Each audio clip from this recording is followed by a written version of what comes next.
دوستو کیسے ہیں آپ لوگ؟ امید ہے آپ سب خیریت سے ہوں گے۔ تو آج کا جو موضوع ہے وہ ہے ہنر اور تعلیم میں فرق کیا ہے۔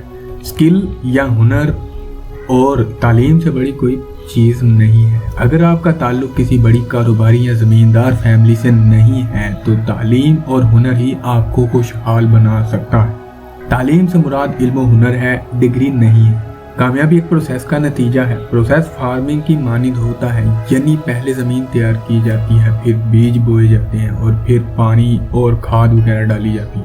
ناخوشگوار عوامل سے محفوظ رکھیں اور پھر نتیجے کا لطف اٹھائیں۔ فوری نتیجہ حاصل کرنے کا خواہش مند آدمی کبھی خوشحال نہیں ہو سکتا۔ راتوں رات کامیابی کے پیچھے کئی دہائیوں کا خون پسینہ شامل ہوتا ہے۔ جذبات پر قابو رکھنا سیکھیں، وقت سے پہلے کچھ نہیں ملتا۔ دنیا میں سب سے بڑا فن اور ہنر لوگوں کو قائل کرنا ہے۔ جس نے یہ ہنر سیکھ لیا وہ زندگی کے ہر شعبے میں کامیاب ہو گیا۔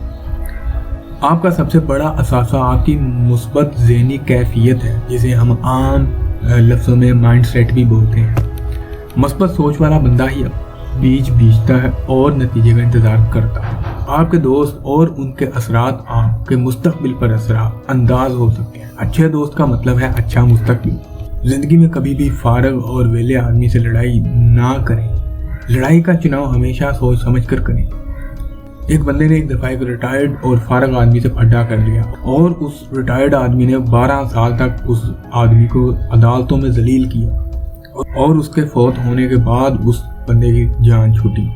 کبھی اس بندے سے لڑائی نہ کریں جس کے پاس کھونے کو کچھ نہیں ہے۔ وہ چلتا پھرتا خود کش بمبار ہے، خود بھی مرے گا اور آپ کو بھی لے ڈوبے گا۔ تو اسی طرح غربت ایک لعنت ہے، ٹھیک ہے؟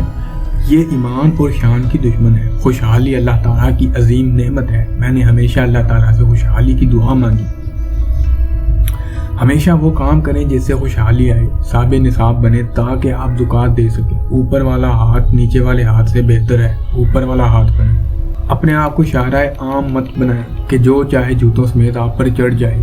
اپنے آپ کو قیمتی موتی کی طرح محفوظ رکھیں۔ اپنے آپ کو اس قابل بنائیں کہ لوگ آپ کا وقت لینے کے لیے کوشش کریں۔ اور آخری بات جو یہ ہے کہ جس گھر میں ہر وقت خانہ جنگی ہو وہاں رزق ختم ہونا شروع ہو جاتا ہے۔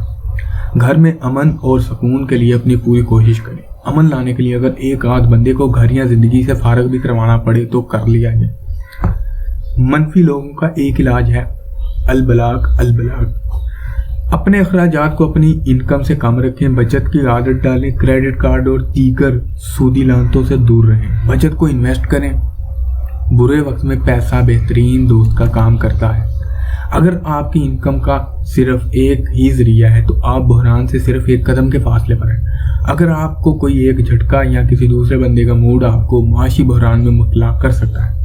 فیملی انکم کے کئی ذرائع پیدا کریں۔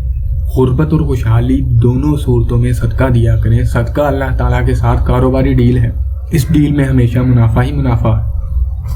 تو یہ آج کا چھوٹا سا ایک موضوع تھا، تو امید ہے آپ لوگوں کو موضوع پسند آیا ہوگا۔ ویڈیو پسند آنے کی صورت میں لازمی طور پہ لائک کرتے جائیے گا ویڈیو کو اور چینل کو لازمی سبسکرائب کیجیے گا، اور یہ انفارمیشن دوسرے دوستوں اور عزیزوں کو پہنچانے کے لیے شیئر لازمی کیجیے گا۔ شکریہ۔